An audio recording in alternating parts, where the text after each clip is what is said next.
Hi, everybody. Thanks so much for picking our presentation to learn a little bit more about what we have going on. Welcome to our journey on behalf of myself, Renee Collini, and my co-author, Michaela Hemming. To give you a sense of what we're going to be talking about today beyond just the title, first we're going to review a little bit of our goal and our plan. Then we'll get into how quickly our plan became meaningless, very quickly and often. We'll talk about the new plans and progress we've made, and then finally lessons learned and best practices from our experiences so far. So our goal. We all know that risk communication is difficult, right? That's why we have this entire Social Coast Forum. Risk communication about chronic issues, so not an acute thing like a hurricane or a fire, is even more difficult.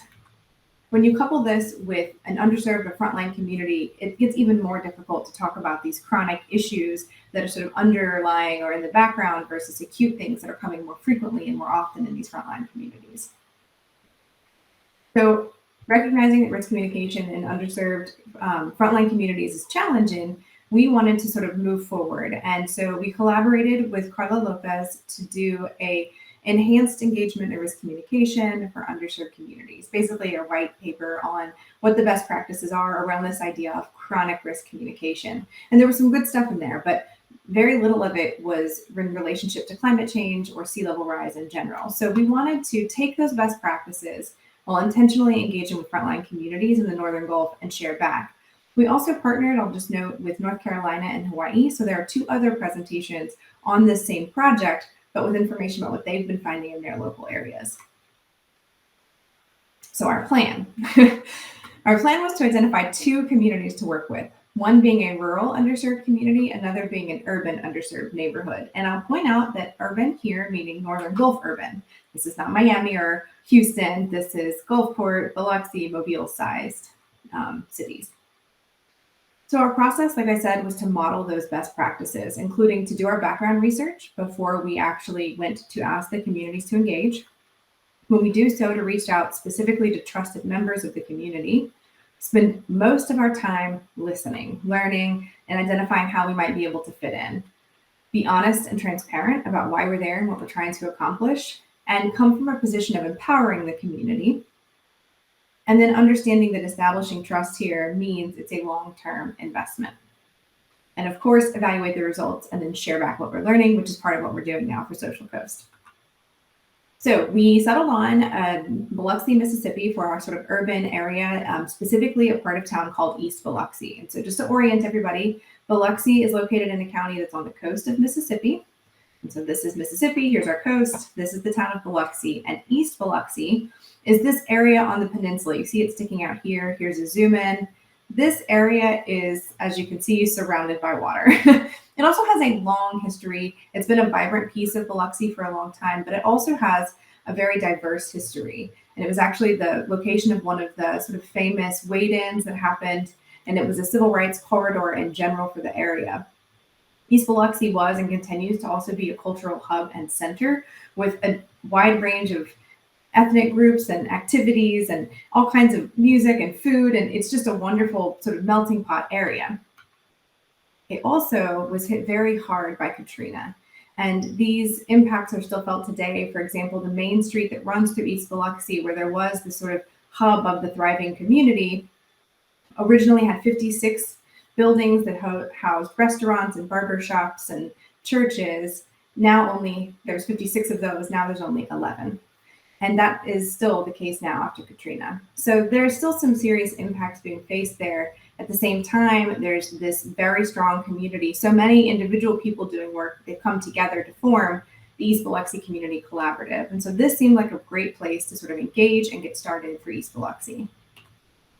Conversely, for Bayou La Batre, this is, for those of you who've watched Forrest Gump, you may have heard of Bayou La Batre, but it is located in South Alabama in Mobile County. It is this teeny little town on the coast. The Bayou has sort of the primary thing now is building ships and seafood, though in the early 1900s, it was actually a luxury spot, but those hotels were wiped out by a large hurricane then. And so it's been sort of remade into this working waterfront, but it has been in decline, partly because it got hit very hard by Katrina. Here are some images that were taken just after Katrina. You can see that What was a marina in one spot became scattered all over the landscape. But just like in East Biloxi, that doesn't mean that they have stopped or given up, but they're undertaking now an effort to rejuvenate their working waterfront through a city docks program. And they've also undertaken in that top right corner a massive restoration to help protect from storms and also rejuvenate some of those ecological benefits as well. This is at Lightning Point for those who've heard of it. So how our plans became meaningless quickly and often, starting with East Biloxi. We joined the East Biloxi Community Collaborative. We wanted to learn and get to know about folks there. We identified some key partners whose work we could support and with whom our chronic flood risk communication would align well. Our partners were excited and ready to move forward, and we were really excited about this. And then we started talking and realized we needed to expand the coverage of our engagement content to be more meaningful to the residents. So we couldn't just talk about the flood risk, but needed to think a little bit more broadly. We also needed to change the format after more continued conversations so that it was less non-community faces forward. It couldn't just be me and my team who weren't from the neighborhood standing up there talking about issues. Then we had to change format again because the Delta variant came along. Then we got delayed because other partners, because right now it is very common to be told in funding sources that you need to work with underserved communities. So our partners were approached by other organizations that wanted to start working in East Biloxi. And so we paused so that we could coordinate and again, reframe what we were going to do to be more inclusive of these different groups and what they were trying to bring to the neighborhood. And then we faced delays because our partners also have a more broad mission than just flood risk. And so they were working on land acquisitions for affordable housing, helping with vaccine rollout and things like that. And of course, the holidays are always a time to delay. But as of today, we have a plan in place to start implementing for our communication efforts starting February of this year. And I just wanted to point out when I say plan changes, there were like 4 substantial shifts in our plan that came up during this 2-year period. And I think just to highlight, 2 years is a long time. In Mobile, in Bayou La Batre, as soon as we had decided we were going to do the Bayou, and that's where we had started digging in, there was a change in elected leadership and in their planning commission and sort of an increase in political volatility in the town. And we were super excited to work with them because the planning commission has been working on flood risk resilience. This is something that they wanted to engage and get better at looking ahead. And given the transitions, it just did not seem like it would be new ourselves to some of this work to jump in with them when they were going through these changes. So we pivoted to work with Mobile County and to look at nearby unincorporated areas of the coast. The county person was passionate and excited to improve flood risk communication. We were pumped to move forward on that. But then that county person got tasked with some of the COVID responsibilities in 2020. And then we got hit by 2 hurricanes. So that person also had to take on responsibilities around not just hurricane response, but also recovery duties.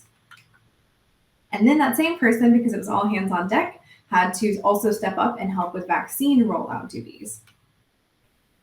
And this person was working with a very engaged commissioner, but there was a whole lot of different moving pieces, both politically and other types of stakeholder engagement and issues that needed to be addressed. So the commissioner and the county person were having a hard time determining which portion of the county would be right for this kind of engagement. As of today, we do have an MOU to do flood risk communication work in the county, and we're getting really excited to move forward on that. And fewer like explicit plan changes, but you can see here how when one person is wearing lots of hats and it's an understaffed or under-resourced area, there's just a lot of things that these people have to do, even when we're talking about at the municipal level. So what do our plans actually look like? What are we doing with this information? And what does flood risk communication look like in these communities? So in East Biloxi, we developed the Resilient East Biloxi series. And this is actually an 8-part series that's alternating between training for community leaders and then resident engagement that's spearheaded by these community leaders. We're going to talk about 4 different things. So paired up, right, we'll do a social determinants of health training for community leaders and then community engagement on social determinants of health. And we'll follow that model for flood risks, building stronger and more resiliently, and then environmental justice. The community leaders who are participating do get a $500 stipend. And the partners are going to transition this to be a 1 event per month activity to continue and maintain this dialogue with residents moving forward to help continue to stimulate growth in the region. For Mobile County, what this looks like, we are going to help them enhance their PPI materials so that they'll be, or the program for public information materials that's part of the CRS program, to be inclusive of sea level rise and leverage some of our existing graphics. At the same time, we're going to engage in 4 listening sessions or action sessions with specific areas of the county, which is still to be determined. But the first bit will be, again, listening, letting people tell us what they've got going on, and then giving just a little bit of information about current flood risk. The second one will be us providing a little bit more information while still listening, but about future flood risks and how things are expected to change. And then also expected impact, like solutions, what could help with those expected impacts. And then a third session where we bring people together to try and brainstorm what would be a good community project to tackle considering their specific issues and risks. And it's a $7,000 cap on the activity, but we figured we could, plant a lot of rain gardens for that or put in a lot of rain barrels. And then finally, our 4th session will be a volunteer day to implement that community project. And so we're going to share back lessons learned if this works well for the county itself, and then they're going to adapt this model and work with us to continue to reach on other areas of their county that are remote and underserved. So a few key takeaways or best practices from our experiences. As much as engagement always requires these things, you need to have even more levels of flexibility, humility, patience, and adaptability. It takes much longer to build trust.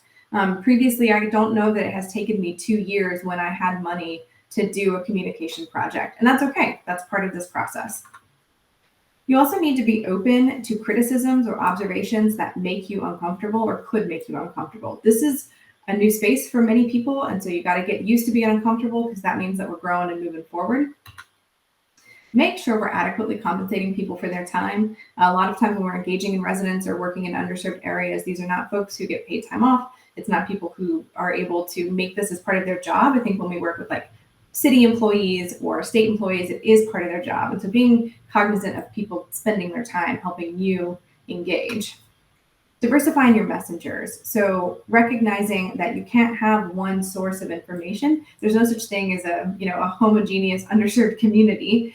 Even the neighborhood of East Biloxi has a multitude of community leaders. And so making sure that they're all those community leaders are able to talk about these issues and topics is important. And that also goes back to this idea of ownership of information. And I think generally we talk about not being extractive, and the people who are at a community event providing their local knowledge are owners of that information. But it also means that we as communicators have got to give up ownership of our information. If we are the only person who can communicate that message and share it, it's not going to be successful at reaching salience in the community. And so you've got to get your information in a way that you can hand it to someone and let them run with it. Also being cognizant that it's in vogue right now to be working with underserved communities. And that means there's potential to not only over-engage, but also to step on other people's toes or get confused. And so make sure that you build in time to identify new people who are coming in, figuring out how to work together to something productive and to be more than the sum of our individual parts instead of it being disconnected. And then finally, you're there if you're reaching out to do flood communication, chronic flood communication to enhance capacity. And so when you're taking on this work, one thing we've learned that's important is to not imply helplessness or try to over-help. These communities are extremely resilient and have a lot of capacity. And so don't accidentally imply otherwise. With that, you can reach me at the email on the screen, but I want to acknowledge the other folks working on this project, both those locally, like I said, in North Carolina and Hawaii, but also those folks from NOAA who helped get the funding for this and make it move forward and acted as their steering committee. Carrie Schaefer, who helped on this project locally, but then she had to go on to do better things, bigger things, get a job after her fellowship. And then last, but definitely not least, Carla Lopez, who actually did the literature review. We definitely could not have done this without your insights. Normally, I would say if you have any questions, I'll take them. But since this is a recording, if you have any questions, please don't hesitate to reach out.